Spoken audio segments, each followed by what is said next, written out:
MP ఎన్నికల వేళ తెలంగాణ రాజకీయం రోజు రోజుకు ఉత్కంఠంగా మారుతోంది.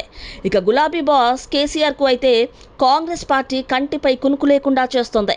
గేటు ఓపెన్ చేశామని సీఎం రేవంత్ రెడ్డి చేసిన వ్యాఖ్యల తర్వాత బీఆర్ఎస్ నేతలు హస్తం పార్టీలోకి క్యూ కడుతున్నారు. గత 10 ఏళ్లుగా కేసీఆర్ వెంట నడిచిన నాయకులు పార్టీని వీడి పక్క పార్టీలో చేరుతున్నారు. పార్టీ ముఖ్య నేతలు కాంగ్రెస్ బాట పడుతున్నారు. అసెంబ్లీ ఎన్నికల్లో ఓడిన తర్వాత పార్టీ తిరిగి కోలుకోకుండా కాంగ్రెస్ దెబ్బతీస్తోంది. రాష్ట్ర వ్యాప్తంగా ముఖ్య నేతలతో పాటుగా జిల్లా స్థాయిలోనూ మార్పులు వేగంగా పెరిగాయి. ఇప్పటికే కె కేశవరావు, కడియం శ్రీహరి వంటి వారు బీఆర్ఎస్కు గుడ్ బై చెప్పగా, తాజాగా అంబర్పేట ఎమ్మెల్యే కాలేరు వెంకటేష్ కారు పార్టీని వీడతారంటూ జోరుగా ప్రచారం సాగుతోంది. ఇదే సమయంలో గ్రేటర్ పరిధిలో కాంగ్రెస్ ఆపరేషన్ వేగవంతం చేసింది. గ్రేటర్ మేయర్ విజయలక్ష్మి కాంగ్రెస్లో చేరారు. ఖైరతాబాద్ ఎమ్మెల్యే దానం నాగేందర్ను కాంగ్రెస్ తమ సికింద్రాబాద్ ఎంపీ అభ్యర్థిగా ప్రకటించింది. రాజేంద్రనగర్ ఎమ్మెల్యే ప్రకాష్ గౌడ్ సైతం ఇప్పటికే రేవంత్ను కలిశారు. అసెంబ్లీ ఎన్నికల్లో గ్రేటర్ హైదరాబాద్ పరిధిలో కాంగ్రెస్ పెద్దగా ప్రభావం చూపలేకపోతోంది. బీఆర్ఎస్ ఎమ్మెల్యేలు ఎక్కువ మంది ఇక్కడ గెలిచారు. దీంతో గ్రేటర్ పరిధిలోనూ ఎమ్మెల్యేలను కాంగ్రెస్లో చేర్చుకోవడం ద్వారా రానున్న లోక్సభతో పాటు కార్పొరేషన్ ఎన్నికల్లో గెలుపొందొచ్చనే అంచనాలతో హస్తం పార్టీ ఉన్నట్లు తెలుస్తోంది. కీసరలో ఓ ఫామ్ హౌస్లో బీఆర్ఎస్ నియోజకవర్గం నేతలతో ఆయన రేపు సమావేశం కానున్నట్లు తెలుస్తోంది.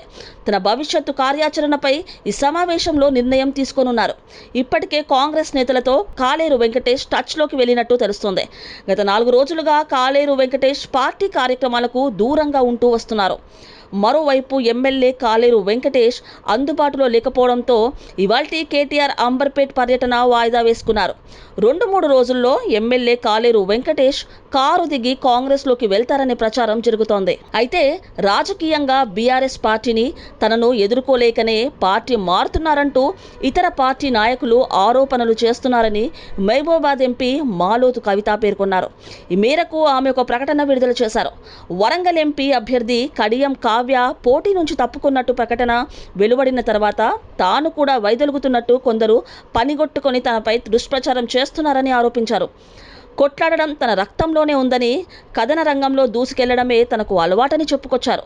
ప్రజా ఆశీర్వాదంతో బీఆర్ఎస్ కార్యకర్తల బలంతో పాటు గులాబీ దళపతి కేసీఆర్ ఎగరవేస్తానని కవిత ధీమా వ్యక్తం చేశారు. ఎంపీ ఎన్నికల నుంచి తప్పుకుంటున్నట్టు జరుగుతున్న ప్రచారంలో ఎలాంటి వాస్తవం లేదని ఆమె కొట్టిపారేశారు. ఎన్నికల్లో తనపై పోటీ పడేందుకు ధైర్యం లేకనే కొందరు ఇలాంటి అసత్య ఆరోపణలు చేస్తున్నారని ఆమె విమర్శించారు. ప్రస్తుతం బీఆర్ఎస్లో ఇటువంటి పరిణామాలు రాజకీయంగా సంచలనం రేపుతున్నాయి. ఓవైపు లిక్కర్ స్కామ్లో కవిత అరెస్ట్, ఫోన్ ట్యాపింగ్ రోజుకో కీలక పరిణామం. మరోవైపు బీఆర్ఎస్ నుంచి పలువురు ఎంపీలు, ఎమ్మెల్యేలు పార్టీని వీడుతుండడం గులాబీ పార్టీలో కలవరం రేపుతున్నాయి. ఇంత జరుగుతున్న ఈ అంశాలపై ఇప్పటి వరకు బహిరంగంగా మాట్లాడని కేసీఆర్ పూర్తి స్థాయిలో అటాక్ చేయడం లేదనే విమర్శలు వినిపిస్తున్నాయి. కేవలం పార్టీని ముఖ్య నేతలతో చర్చలకే పరిమితం అయ్యారని, ప్రజాక్షేత్రంలోకి వచ్చి పోరాటాలకు దిగడం లేదనే విమర్శలు వినిపిస్తున్నాయి.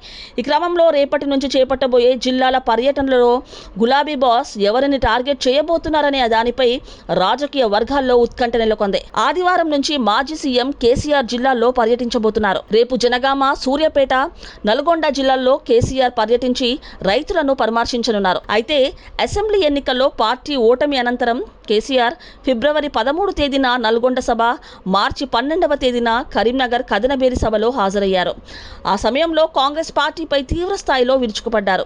అయితే కవిత అరెస్ట్పై కేసీఆర్ ఇప్పటి వరకు ఎలాంటి స్పందన, ప్రకటన విడుదల చేయలేదు. కూతురుగా కాకపోయినా కవిత పార్టీ ఎమ్మెల్సీ అనే రీజన్తోనైనా కేసీఆర్ స్పందించలేదు. దీంతో కేసీఆర్ మౌనాన్ని సీఎం రేవంత్ రెడ్డి కార్నర్ చేస్తున్నట్టుగా తెలుస్తోంది. మరోవైపు బీఆర్ఎస్కు చెందిన 2 సిట్టింగ్ ఎంపీలను తమ పార్టీలో చేర్చుకున్న బీజేపీ వారికి టిక్కెట్లు సైతం కేటాయించింది.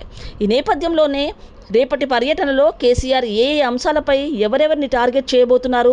కవిత అరెస్ట్, ఫోన్ ట్యాపింగ్, పార్టీలో వలసలపై రియాక్ట్ అవుతారా లేక కేవలం రైతుల సమస్య వరకే పరిమితం అవుతారా అనే అంశంపై ఉత్కంఠం నెలకొంది.